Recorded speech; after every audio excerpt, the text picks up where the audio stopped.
Intinya dia tahu Ipan siapa, udah gitu aja.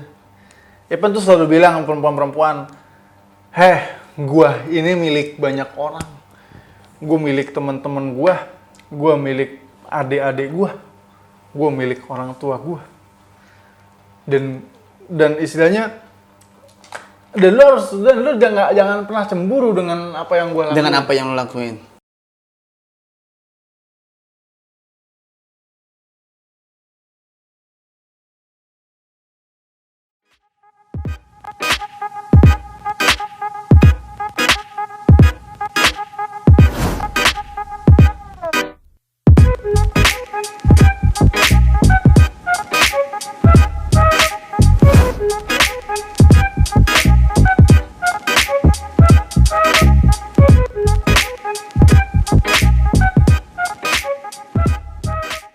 Balik lagi bersama gue di channel Poya bersama Ivan.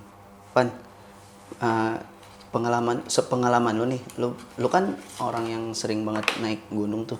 Lu pertama kali tertarik dengan naik gunung itu dari siapa sih? Nah, dulu itu di tahun 2012. Tahun 2012. Awalnya itu gara-gara ke Lampung. Oke. Dulu ke Lampung itu bertiga. Sama bapak, satu lagi sama temen. Jadi nih orang temen Ipan ini, dia itu punya perempuan, punya pacar, orang Lampung. Ya kan, dia nyamperin ke sana, minta temenin sama kita berdua karena ada satu masalah nih yang mau diselesain. Karena dia orang tuanya jauh di Indramayu, akhirnya dia minta temenin sama bapak buat ke Lampung. Nah, sesampainya di sana, ternyata ini si perempuan ini bapaknya orang kaya. Oh gitu. Iya, dia. Tapi emang sebelumnya emang lo nggak tahu juga kan kalau keluarga ternyata orang kaya kan? Jadi di sana itu bapaknya nih perempuan dibilang punya kebun, udah bukan lagi kayak kebun. Itu udah kayak hutan gitu. Dan itu di situ banyak pegunungan kan di Lampung itu, di Bukit Barisan. Nah, dari situ tuh udah mulai gairah, udah mulai nancep nih buat berpetualang gitu kan. Oh, kayak seru nih berpetualangan gitu. Iya. Terus emang di kala itu kan pendakian udah mulai naik, kalau nggak salah itu karena film 5 cm itu dulu tuh. Oh iya. Cuma kalau Ipan mah emang bukan karena film itu. Cuma memang pada saat itu lagi viral itu. Film itu. Iya, di tahun 2012 tuh kalau nggak salah. Malah Ipan setelah naik gunung itu baru tahu tuh ada film. Oh. Saking emang jarang nonton bioskop gitu kan. Akhirnya pas pulang dari Lampung, mulailah ngobrol sama teman kampus. Dulu tuh masih kuliah di Gunadarma kan tahun 2012 sebelum di DO. Habis itu ngobrol, gimana kalau kita naik gunung gitu. Itu rencana naik gunung Ipan gagasin setelah Ipan pulang dari Lampung. Lu pertama kali lu naik gunung tuh naik gunung apa? Naik gunung Ciremai. Itu gunung tertinggi di Jawa Barat.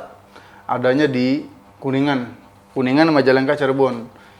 Nah, di situ kita berempat satu tim.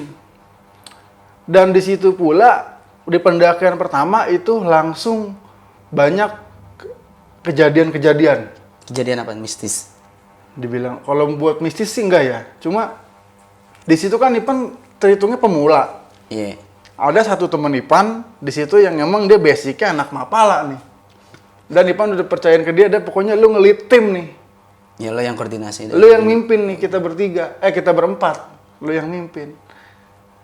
Ipan salutnya sama dia ketika di ranah perkuliahan gitu, di tongkrongan, itu dia layaknya teman biasa. Cuman pas lagi di gunung ini dia bener-bener jiwa pemimpin dia keluar. Sampai di situ aja Ipan dikerasin. Lu mau bawa keril yang mana? Nih keril ini berat, lu kuat nggak bawa? Kan emang Ipan belum tahu. Enggak jadi, tapi kalau gue sih nggak kuat, dibilang gitu. Lu kuat apa enggak? Oh, gue kuat. Ya udah, lu harus tanggung jawab ya. Gue nggak mau bawa soal nih, gitu. Sampai di sono itu keril berat banget, itu keril 100 liter, full. Ketika Ipan nggak kuat, diomelin sama dia. Sampai di situ kan ada lewat Ciremai itu lewat jalur ini Palutungan. Itu kalau nggak salah ada 9 pos. Itu mata air cuma ada di pos 1. Emang bukannya setiap pos ada? Enggak ada.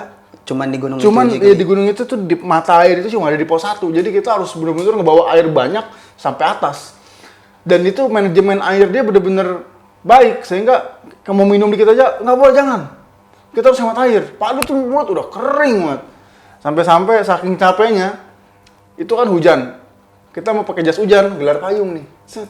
Itu tetesan hujan yang turun dari payung itu Ipan minum, mangap. Begitu. Saking hausnya. Tapi lu nggak ada trauma anjir. Begini banget nih gue naik gunung. Pas di situ trauma. Bayangin aja sampai itu lumut di pohon, itu sampai Ipan makan, diemut.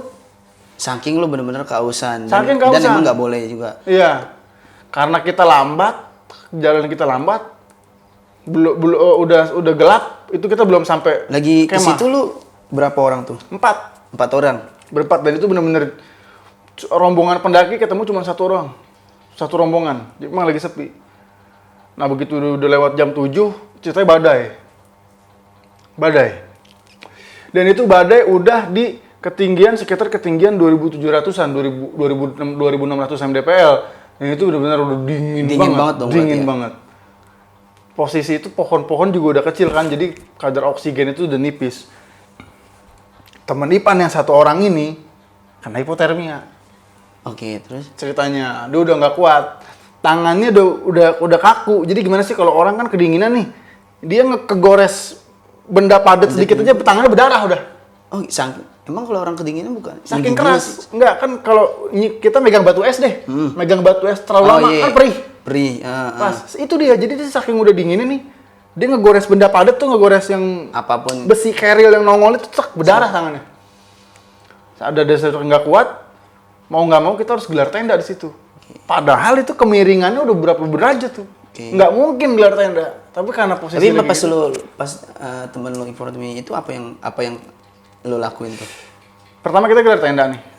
Gelar tenda di kemiringan ya. Yang penting itu bisa dimasukin aja. Nah, setelah gelar tenda jadi, si teman Ipan ini masuk ke dalam. Oke. Masuk ke dalam.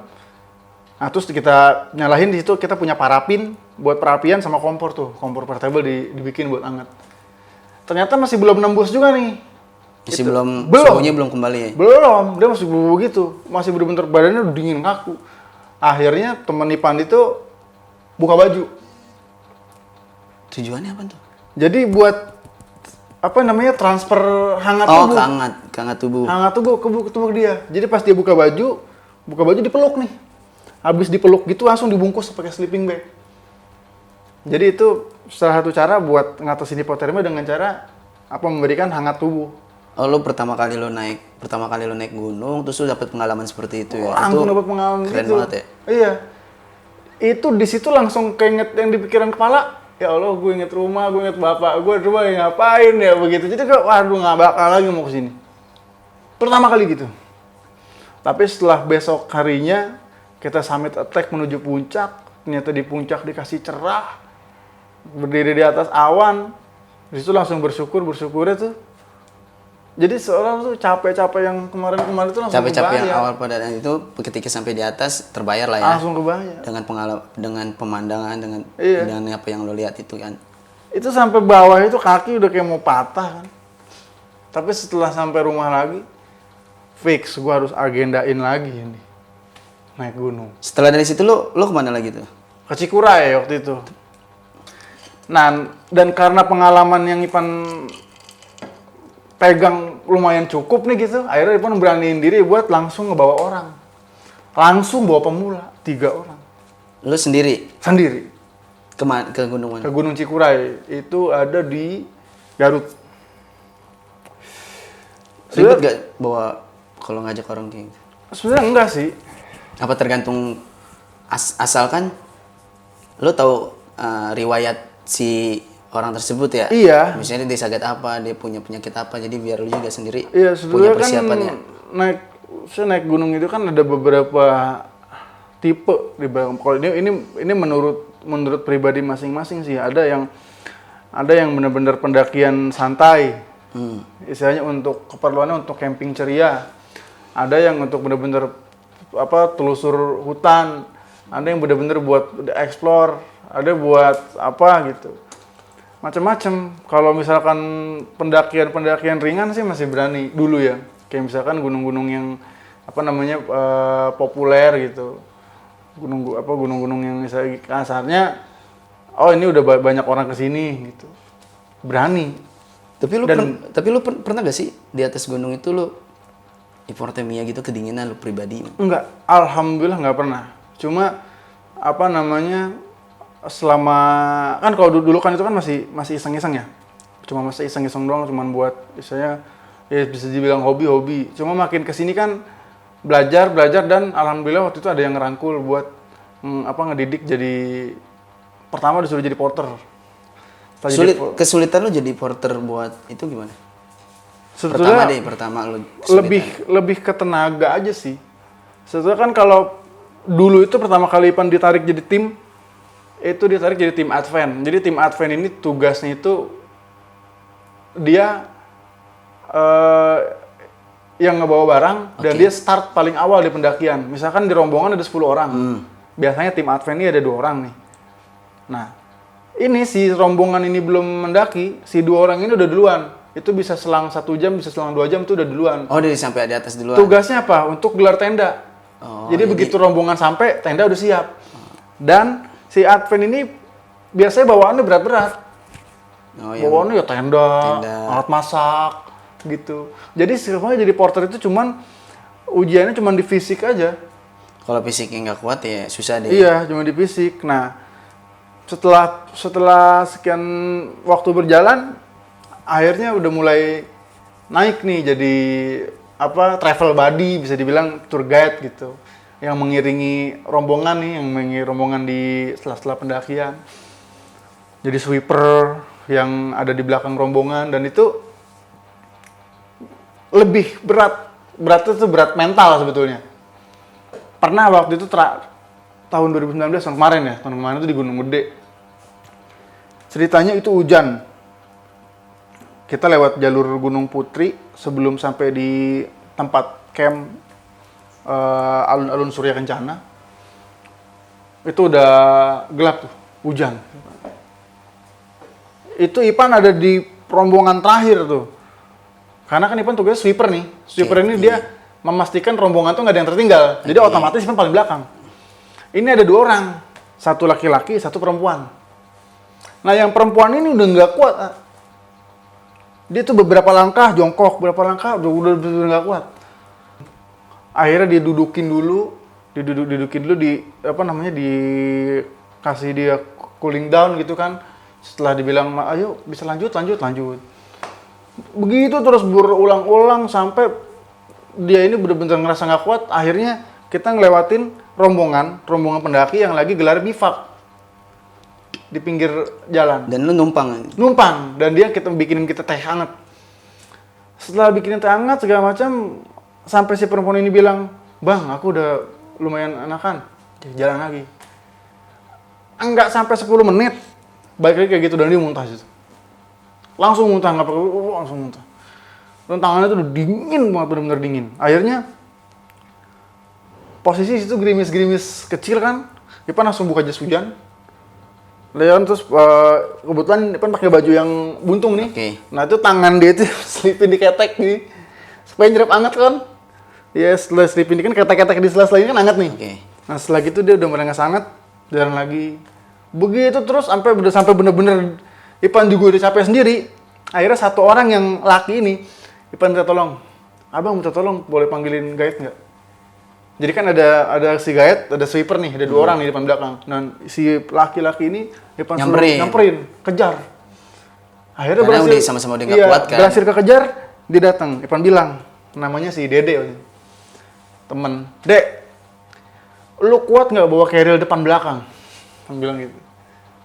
Kuat, kenapa emang? Kalau misalkan lu kuat bawa keril depan belakang, nih lu bawa keril gua. Soalnya gua mau gendong nih si ini. Si yang tadi tuh perempuan yang tadi yang udah kedinginan. Akhirnya si Dede nyanggupin bawa keril Ipan, dia bawa keril depan belakang, udah nih Ipan gendong. Itu kalau kita nggak bener-bener mikirin tanggung jawab dan keprofesionalan itu udah mau nyerah. Tapi emang di situ kan, emang di naik gunung itu kan kita juga diajarin tanggung jawab terus apa? Iya. ya kan tanggung jawab Iya. kepemimpinan juga. Lu juga karakter, lu juga bisa tahu karakter teman-teman lu juga pada Bener. saat di atas gunung kan. Yang gua tahu sih gitu kan. Sebetulnya intinya sih di situ kita pakai cinta menurut Ipan tuh, gua anggap ini sebagai adik gua gitu. Gua bayangin aja kalau ini bener-bener adik kandung gua begini, ya gua akan melakukan segala hal pasti supaya dia benar-benar sampai dan selamat. Ya udah, Ipan gendong. Itu berat dia itu sekitar 60 kilo. Tapi lu setuju gak kalau yang di atas gunung itu banyak orang yang emang cuman, dia bukan pencinta alam tapi dia cuman ikut-ikutan doang, terus sampai pada akhirnya dia ngerusak, dia coret-coret dan lain sebagainya. Lu Sebetulnya menurut lu sih kayak kalau- gitu-gitu gimana itu? Naik gunung itu nggak perlu berdasarkan lu ambil gue pecinta alam, penggiat alam. Sebetulnya lu mau wisata pun asal lu ngikutin peraturan yang ada gitu SOP kan. yang ada ya, SOP. Iya, dan lu tahu apa yang nggak boleh, lu tahu apa yang harus lu lakuin, apa yang nggak boleh lu lakuin di sana, is oke gitu kan. Segala macam. Kan yang paling nggak bisa dihindari dan marak itu kan sebetulnya kan sampah. Nah, kan banyak juga pendaki yang emang dia meninggalkan jejak ya sampah, tapi Iya. ada juga yang emang dia tugasnya mencari sampah, jadi sama-sama Iya. pendaki diambil terus bawa lagi turun. Yang paling benar-benar nggak bisa itu sampah doang. Sampah. Kan mungkin nggak tahu apa yang ada di pikiran dia deh itu. Kenapa lu sampahnya lu tinggal gitu kan? Kita nggak ngerti guncangannya apa yang ada di hidup dia sampai lu tuh satu timbang sampah lu aja nggak lu bawa gitu kan. Padahal tuh gampang. Cuma isinya lu bawa trash bag ya kan, sampah-sampah lu tuh lu kumpulin, ya udah lu bawa lagi turun ke bawah kan udah kelar. Sampah itu sampai numpuk begitu di gunung kan. So itu doang sih paling parah mah. Iya, emang banyak juga tuh itu yang sempet viral juga di media sosial kan, sampah berserakan, kasihan yang emang bener-bener dia jiwanya penggunungan, akhirnya sampai dia ngambilin, dia beresin. Ada, biasanya itu ada komunitasnya atau Oh, emang ada komunitasnya? ada, biasa komunitas itu komunitas bener-bener pencinta alam. Atau emang pada dasarnya dia perorangan, tapi emang dia bener-bener cinta gitu sama gunung, sama alam. Jadi ya udah gitu. Tapi lu ada gak sih? Lu katanya kan yang gua tahu lu punya pengalaman tuh. Lu kemana tuh yang cuman modal 100.000 lu bisa sampai ke Bali? Backpacker. Backpacker ya. Seru juga sih. Maksudnya lu Jadi gini. lu cuman modal So ini sebenarnya buat tips and trick juga ya, bukan tips and trick, ini jadi jalur sesat ini mah. Dulu kan setelah gemar-gemar naik gunung, jalan-jalan tuh mikir begini. Ya Allah, gue bener-bener punya hobi yang dimana gue kalau mau ngejalanin hobi gue harus punya duit gitu kan. Mau jalan-jalan kemana-mana gue harus punya duit. Tapi gue orang yang penuh dengan keterbatasan. Gimana caranya gue bisa jalan dengan hobi gue, tapi keterbatasan ini gue kalahin gitu kan. Sampai pada akhirnya berpikir nih gimana ya gue pengen kesini tapi gue gak punya duit. Akhirnya di situ kan dulu Ipan punya tandem beberapa orang. Cuman tandem terlama Ipan itu kalau buat backpackeran si Kibul tuh namanya. Ini gimana caranya kita bisa naik gunung lagi? Sebelum jadi guide tuh dulu, sebelum jadi tour guide. Kan kalau tour guide kan kita dibayar. Kalau dulu ini gimana? Gue pengen naik gunung tapi gue gak punya duit. Akhirnya kita ngakalin sistem subsidi silang. Contoh misalkan, gue mau naik gunung, misalkan gunung gede. Kalau gue ke gunung gede, at least gue harus nyiapin duit sekitar 300.000. Oke. Sedangkan gue gak punya duit. Yaudah gimana caranya? Ya kita kumpulin orang. Kita kan punya kelebihan waktu. Ya kita cari orang yang punya kekurangan waktu. Misalkan para pekerja kantoran, segala macam kita tawarin. Ayo kita naik gunung yuk. Tanggal sekian mau nggak? Udah urusan alat-alat segala macam gue yang urusin, lo tinggal bayar aja. Contoh misalkan dana yang dibutuhin ke gunung gede 300, ya udah kita lebihin mereka. Lebihnya buat subsidi kita, ongkos kita. Kayak gitu terus dulu. Sampai udah sekian lama kita capek dengan cara kayak gitu. Karena kita kan juga mau gitu jalan cuma sendiri berdua. Akhirnya bilang sama Kibul, Bul, kita nggak bisa terusan kayak gini nih. Kita butuh waktu bener-bener sepi berdua gitu buat lebih mobilitas kemana-mana. Akhirnya pakailah cara nekat. Mulai dari hitchhiking, kayak nebeng gitu kan. Oh jadi lu modal 100.000 lu modal kayak anak STM ya, ada mobil, Nebeng. berhenti, nebeng. Kayak gitu. Cuman waktu itu pernah yang ke Bali bawa duit 100.000. Itu kita bertiga. Sama satu teman namanya perempuan kan. Dia bilang, ini gue punya tiket kereta PP ini ke Malang. Jadi modalnya itu cuma tiket PP doang, Kita nggak tahu di sana mau kemana, mau ngapain gitu. Pokoknya ini ada tiket PP aja kereta ke Malang. Berangkat. Di situ Ipan cuma bawa duit 100.000. Ini si Kibul cuma bawa duit goceng. Bener-bener goceng. Itu kita berdua nih, duitnya kalau digabungin itu cuma 105.000. Bayangin aja. Naik kereta Mata Remaja tuh, turun di stasiun Malang tuh tahun 2016. Itu sampai di sana nih, brak, ke Malang. Udah bingung. Ini gua ngapain di sini? Tapi lu nyampe. setiap kali lu naik gunung kayak gitu, pasti lu punya kenalan kan? Dan mereka teman-teman lu itu yang pada nolongin lu gak? Ada ceritanya tuh, emang kita di perjalanan udah share di IG gitu kan. Nih gue mau ke Malang nih gini. Ada kira-kira yang mau nyambut gitu kan. Kebetulan ada temen. Dia ada kosan di Malang, akhirnya kita ditampung di kosannya dia. Gitu. Itu dengan modal duit 100.000 yang ada. Itu keliling nyewa motor tuh. Nyewa motor, nggak nyewa sih sebetulnya, minjem tuh kalau di Malang. Ke Batu, terus keliling-keliling Malang, gitu kan, kulineran dan dibayarin.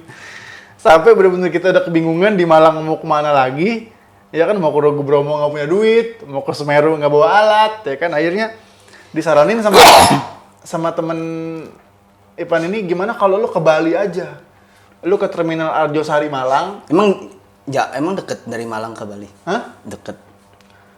Ya sekitar 8 jam itu, nyebrang kapal.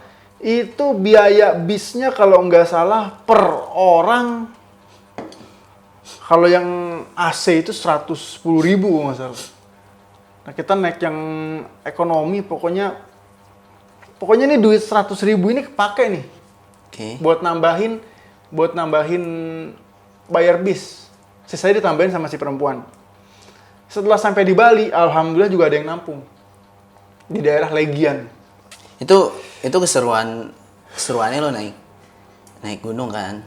Kalau di situ nggak naik gunung, itu pure backpackeran. Backpackeran Itu jalan-jalan aja. ngegembel ya itu mah. Ngegembel banget ya. Iya. Pada saat itu tuh yang dipikirin di pikiran tuh, ya gue nggak mikirin apa-apa. Yang penting gue nyampe nginjekin kaki gue di Bali, itu gue udah seneng kayak gitu. Kan kalau Lo tinggal di mana itu di Bali? Di Legian, itu di toko baju punya temen. Jadi temen punya toko baju gitu, baju yang digambar-gambar, dan itu kita ditumpangin di situ. Pulangnya pun kita nggak punya ongkos, akhirnya kita ngebajak bis. Kebetulan tuh di Bali itu ada petugas kayak entah itu calon entah gimana ya. Jadi dia orang Tangerang. Begitu dengar logat kita ngomong nih ke orang Jakarta nih. Nah di situ udah tuh, itu udah pakai jurus dari hati ke hati. Bang, gimana bang ya? Gue kagak punya ongkos bang ini. Gue pengen pulang ini, gue cuma megang tiket kereta balik ke Malang bang. Ada nggak bang bis bang yang bisa bawa gue ke sono? Itu sampai ngelobi dia sampai berjam-jam, sampai bener-bener dia kasihan. Udah tapi jangan bilang siapa-siapa ya, gitu. Udah sini dulu ikut gue. Langsung ditaikin ke bis. Sampai Malang, langsung dari terminal kita ngetuk ke stasiun, baru tuh naik kereta. Sampai Jakarta. Udah kelar. Tapi Pan, oke, kembali lagi kan pas masalah naik gunung nih. Gue juga sempat beberapa yang lalu ngeliat di media sosial tuh masalah hipotermia itu ada salah satu korban di mana ada pendaki lain melihat ada keganjalan. Si pendaki dia sampai buka baju, dia ngambil kayu sampai baju yang dia lepas buat bungkus si kayu. Nah, kalau lu sendiri ngelihat kejadian seperti itu, apa yang bakalan lu lakuin? Jadi ada pendaki di atas gunung tuh ada salah satu korban hipotermia kedinginan. Nah, si korban tersebut dia udah buka baju dia ngambil kayu. Nah, ternyata ada pendaki lain melihat kejadian itu, bukannya nolongin, tapi malah videoin. Jadi si pendaki tersebut ya cuek gitu aja, cuek. Sampai pada akhirnya ketika si pendaki yang tadi ngelihat, dia naik mungkin balik jalan pulang, ngelihat si yang tadi itu meninggal. Nah, kalau lu sendiri di dalam kondisi kayak gitu, apa yang bakal lu lakuin? Makanya kan apa lu nolong, apa lu cuek juga seperti mungkin ya kan makanya yang penting selain kita mau naik gunung itu juga harus punya bekal. Itu kan bekal ilmu ketika kita survive di gunung. Kita namanya kita naik gunung, itu kita udah harus siap dengan resiko yang ada. Kalau misalkan lo sakit di gunung, lo harus berbuat apa tuh lo harus tahu. Kalau lo nggak punya bekal itu lo gimana? Ketemu hal kayak gitu aja kan. Ini orang hipo nih. Ya sekarang ini kita nggak usah lihat dari sisi keilmuan seberapa iya, nggak usah seberapa pengalaman kan. Itu kan kalau kayak gitu kan ya harusnya kan si pendaki itu ya lebih peduli dong. Kita karena kan ini udah ngeliat ke ini udah aneh nih, udah aneh nih. Kita lihat dari sisi kemanusiaannya dulu aja kan. Iya, seharusnya kan seperti itu kan. Ya masa kita ngeliat orang ngegeletak kayak begitu kita diem. Ini baru dari sisi kemanusiaan loh, belum dari sisi keilmuan. Kalau misalkan kita punya sisi kemanusiaan itu, pasti kita akan tergerak walaupun memang kita di situ nggak tahu harus mau ngapain. Aduh, ini orang begini nih, gue harus ngapain ya? Intinya itu dulu aja dari sisi kemanusiaan. Tapi sebenarnya setiap pendaki itu tahu gak sih bahwa orang-orang yang kena IPO itu akan berkelakuan aneh? Ya ada, mungkin ada yang tahu, ada yang enggak. Mungkin di dalam rombongan dia pun tahu, cuman dia juga mikirin, mungkin dia juga mikirin teman-temannya juga harus bener gimana kan. Ipan sering begitu, bener dah. Banyak orang yang waktu di perahu aja, waktu di perahu tuh hujan posisinya, Ipan lagi di dalam tenda asik-asik. Tiba-tiba ada perempuan minta tolong, bang, tolongin bang, boleh minta tolong gelarin tenda nggak? Soalnya teman-teman saya ini udah pada nggak kuat, udah pada kedinginan. Itu kita bakal diem ya enggak lah. Itu cuman, dan itu belum terlalu parah, apalagi ini yang udah bener-bener sekasat mata ya. Iya. Sekasat matanya tuh dia udah begitu. Udah aneh gitu kelakuannya, udah aneh. Ya kan banyak sebenarnya yang bisa kita perbuat kan. Ini kita akarnya begini aja nih, akar simpelnya nih. Hipo sama dengan apa sih? Oh, sama dengan kedinginan. Ya kalau lu kedinginan sama dengan apa? Sama dengan lu butuh hangat. Ya gimana caranya lu ngasih itu hangat ke itu orang? Dengan cara apa aja? Kalau emang lu nggak tahu penanganannya, dengan cara apa aja dulu? Intinya hangat. Entah lu mau nyalain kompor kayak di situ, entah lu kalau lu bawa parafin lu bikin perapian kayak, entah lu masukin dia ke dalam tenda bungkus pakai sleeping bag, kan bisa sebetulnya. Kalau kita tahu dasarnya apa. Ya kalau kita nggak tahu dasarnya apa, lu jangan naik. Tapi kalau yang ada juga lagi yang ini mungkin orang banyak banget salah kaprah nih, mungkin nggak tahu emang dia salah kaprah atau emang dia mencari kesempatan. Nah, yang orang IPO ternyata disuruh begituan tuh di atas gunung dengan alasan biar dia tidak kembali ke dinginan. Nah, tuh sebenarnya gimana itu? Emang ya kan itu sempat viral juga tuh. Ya kan kalau dia ini apa emang udah apa emang di kesempatan dia aja untuk kayak gitu kali ya, mengatasnamakan IPO. Di mana-mana namanya kita naik gunung itu kita kasih maksi. Di base camp itu tuh ada tata tertib selama di gunung. Dilarang membuang sampah sembarangan, dilarang memetik bunga edelweiss gitu, dilarang bawa minuman keras, dilarang berhubungan seksual. Tapi yang lucunya adalah si rombongan tersebut membiarkan si pasangan tersebut melakukan itu gitu dengan alasan IPO. Kalau kata anak-anak sekarang mah nggak ada akhlak gitu. Iya, banyak dengan alasan-alasan seperti itu kan. Tapi lu pernah gak sih ketemu kejadian hal-hal kayak gitu? Apa selama lu naik emang belum pernah aja ketemu? Kagak sih, mungkin kalau kabar mah ada aja. Kabar pasti ada kan? Di forum ada aja nih kabar yang begini di tenda gitu. Cuman kalau Ipan sendiri mah papasan atau ngalamin sendiri di waktu yang sama itu belum sih. Belum pernah. Iya, itu orang-orang punya moral aja itu, malu bener aja lu di gunung begitu. Untung Itu- masih selamat ya. Ya iya itu kan banyak aspek sebetulnya, banyak aspek yang harus dilihat tuh, dari aspek dari aspek kegoibannya misalkan. Orang gila aja lu, kayak gak punya moral aja masa begitu di gunung. Apalagi notabene lu buat apa namanya kesempatan dalam kesempitan. Nah, Orang gila. lu nih dengan adanya pandemi seperti ini nih, banyak kegiatan-kegiatan naik gunung tuh sempat terhenti. Iya. Dan sekarang sudah mulai Udah. Dengan adanya kayak gini gue pengen kemana lagi sih? Lu pengen kemana sih? Lu ada rencana gak sih? Iya sebetulnya gini nih, sedikit cerita. Kalau sekarang kan Ipan emang udah jadi mata pencaharian ya. Oke. Terakhir itu dari bulan Februari terakhir tuh ke Gunung Papandayan bawa orang. Setelah itu sampai sekarang ini tuh belum pernah naik gunung lagi karena pandemi. Paling bawa tamu itu cuman ke pulau aja sih, Pulau Seribu. Sebetulnya pengen banget karena udah bosen. Ya udah jenuh lah, gue di Udah berapa jenuh. bulan gue nggak harus gue punya Iya. kegiatan, mungkin bukan cuma lu doang, Iya. juga ada beberapa teman-teman juga udah jenuh. Nah, lu targetnya lu pengen kemana gitu? Minggu ini sih insya Allah.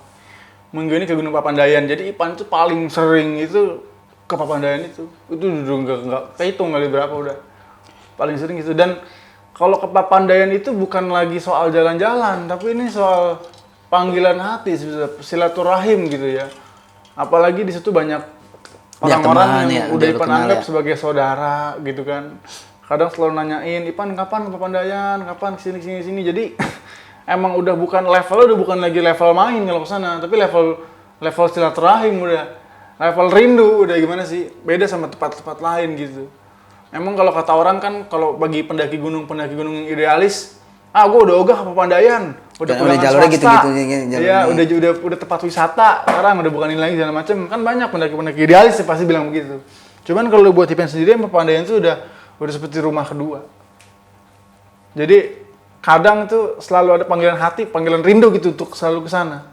Walaupun sebenarnya di sana tuh nggak ngapa-ngapain, yang penting datang aja. Kayak gitu. Insya Allah gitu minggu ini ke sana. Oke. Ke Papandayan. Lu ada gak keinginan lu pengen naik? Ada keinginan yang belum lu capai, lu mau naik gunung apa? Ada. Sampai Ipan tuh udah sampai naik gunung tuh udah ke Malaysia. Ke Gunung Tabur. Waktu udah tahun 2018. Tapi ke Argopuro aja belum. Jadi dulu Ipan sama si Kibul ini itu punya tantangan. Mungkin ini bisa dibilang kutukan kalau kata dia mah. Kita kan dulu kuliah dan kuliah kita kan gak ada yang beres. Akhirnya sama si Kibul ini kita bikin challenge yang bikin kita tuh berdua jadi semangat. Kayak Kibul ngomong ke Ipan, Pan, kalau emang ntar lu lulus duluan kuliah daripada gua, lu bakal gua bawa lu ke Gunung Argopuro. Dia bilang gitu. Nah, Ipan balikin dong, gua juga punya challenge. Kalau lu lulus kuliah duluan daripada gua bawa ke tanah Sumatera. Kita ke Palembang, kita ke Pulau Kemarau. Ini dua-duanya kagak ada yang lulus ini. Berarti nggak ada yang challenge, nggak ada yang berhasil. Yang Ipan juga nggak pernah berhasil ke Argopuro, pasti ada halangannya. Ini si Kibo juga gagal mulu ke Sumatera. Jadi sampai sekarang, dari tahun berapa? Dari 4 tahun yang lalu. Padahal orang-orang kalau mau ke Argopuro mah ya, yuk tinggal persiapan, matang segala macam, ya berangkat tinggal berangkat udah punya ongkos. Ini pasti ada aja gagal mulu, ntar tau-tau sakit tiba-tiba, ntar ada hal yang mendadak, segala macem. Itu Kibul waktu mau ke Sumatera, mau ke Lampung juga begitu waktu itu. Udah di depan mata, ini malam detik udah mau siap tinggal berangkat naik mobil. Ditelepon emaknya, Ki, pulang, mama sakit. Pulang dia ke Cikampek, kagak jadi ke Lampung. Itu semenjak itu, pokoknya itu sebenarnya mungkin kalau orang lain pengen ke gunung ini, mungkin pengen ke Rinjani, mau ke gunung segala macam. Tapi ke Argopuro aja udah. Pengen ke situ. Cuman belum sampean, nggak tahu kapan. Nah, lu kan sering naik gunung. Ada gak sih lu? Gue udah jenuh nih. Ketika lu jenuh, lu mau melakukan apa? Pernah waktu itu, jadi kayak itu titik bukan titik jenuh sih ya, titik dimana kayak Ya lo udah malas beraktivitas lah. ada beberapa benturan persoalan hati yang bikin nggak pengen kemana-mana waktu itu. Pertama, berantem sama orang-orang komunitas gitu gara-gara fitnah. Gitu kan, gara-gara fitnah nih si Ipan bikin travel lain. Kalau kalau punya tamu dibawa sendiri gitu segala macem. Padahal tuh nggak pernah kayak gitu. Nah terus waktu itu pernah juga ditinggal ibu meninggal. Itu kayak udah mau kemana-mana tuh nggak enak. Jadi apalagi ditambah sekarang punya tanggung jawab di rumah nih. Jadi gantiin sosok orang tua gitu kan, punya perempuan, adik perempuan 2 gitu kan. Jadi nggak bisa tuh yang kayak dulu lagi. Yang mau kemana-mana gampang tinggal jalan gitu. Sekarang kayak seolah-olah ada kewajiban di rumah gitu. Dulu tuh sempat mikir gitu. Sempat diajakin, Wah, Pan ayo kesini, Pan kesini. Nggak mau, nolak. Bener-bener nolak. Ada kali sampai setahun itu nggak naik gunung. Tahun berapa itu? Sampai pada akhirnya Ipan ngerasain sakit sendiri gitu di rumah. Jadi kayak ya gua biasa badannya gerak, biasa kemana-mana, terus gua lo di itu rumah ya. tempat gua di Oh, kayak gue nggak bisa nih, gue nggak bisa nih di dalam rumah terus. Akhirnya nih. bener-bener Ipan ngalahin ego Ipan. Ya udah akhirnya Ipan naik lagi. Kayak gitu tetap dunia gue di sini. Kalaupun gue harus nyari duit, iya gimana pun caranya pasti gue harus nyari duit di sini.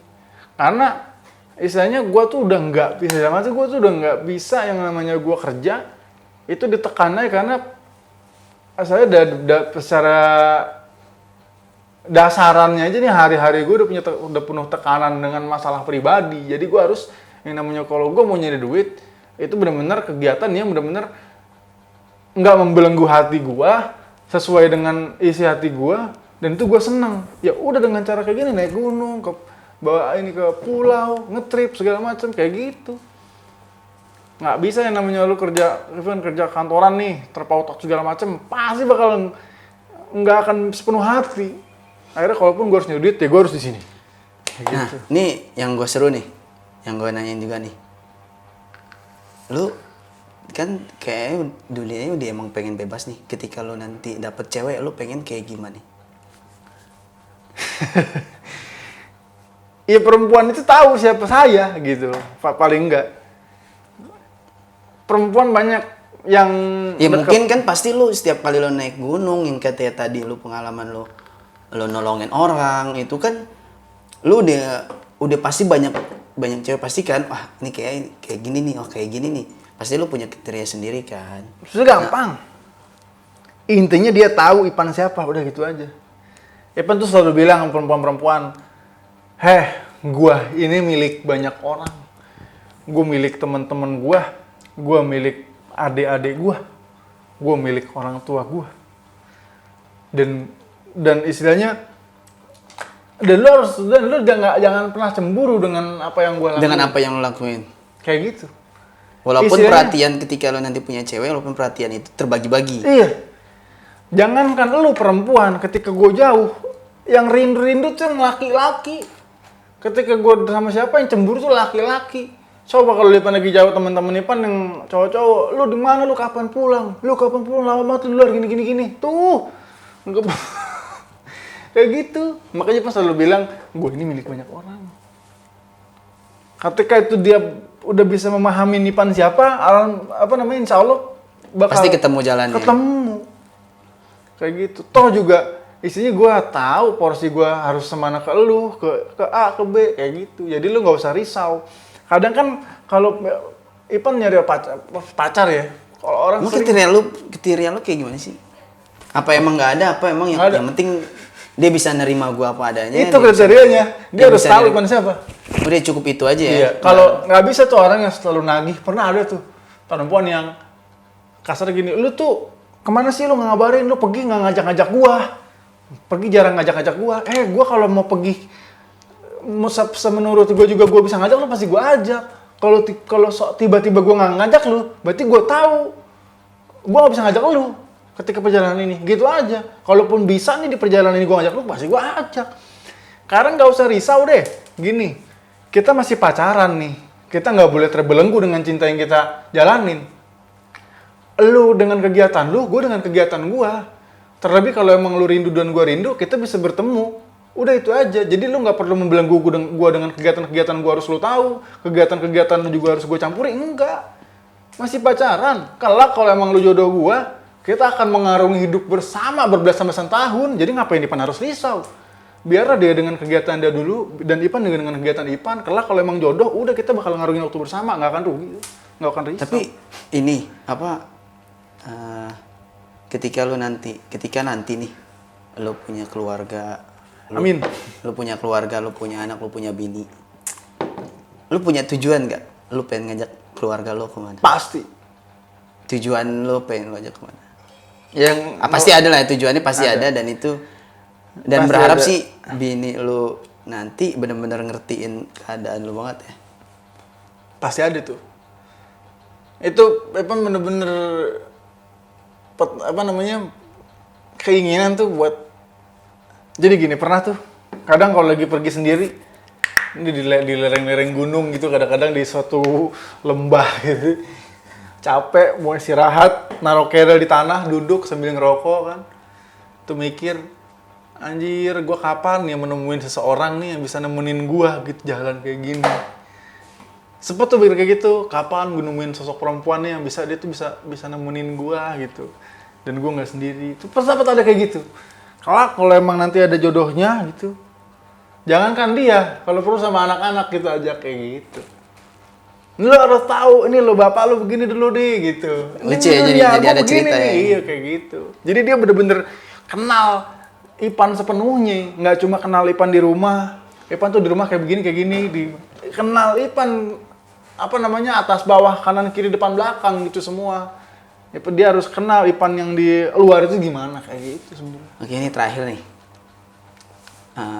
Buat orang-orang buat para pemula yang baru naik gunung, apa yang harus mereka lakuin sebelum mereka tuh ya naik?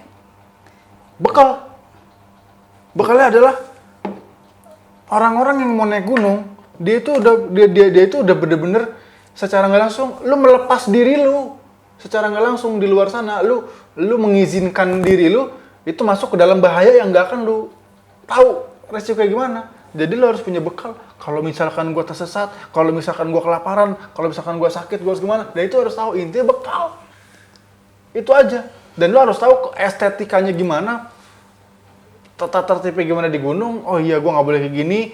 Intinya apa? Dia harus tahu apa yang dia lakuin. Dan dia juga harus tahu apa yang nggak boleh dilakuin. Dah, itu aja. Kalau seandainya dia nggak punya itu, ya minimal dia ngajak orang yang bisa ngebimbing dia. Udah.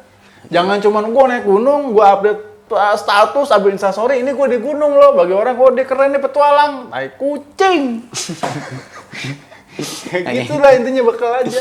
Oke, thank you ya Pan. Udah mau diajarin juga. Pokoknya kalau ada yang mau nge-trip, iya, sorry. Iya, lo boleh deh, lo IG lo apa? IG-nya digaetin. Gaetin dong. Digaetin. @digaetin. Iya. IG lo sendiri tuh? Kalau IG pribadi, Minyomif. Iya. Iya, kayak gitu. Jangan lupa. Jangan lupa lagi.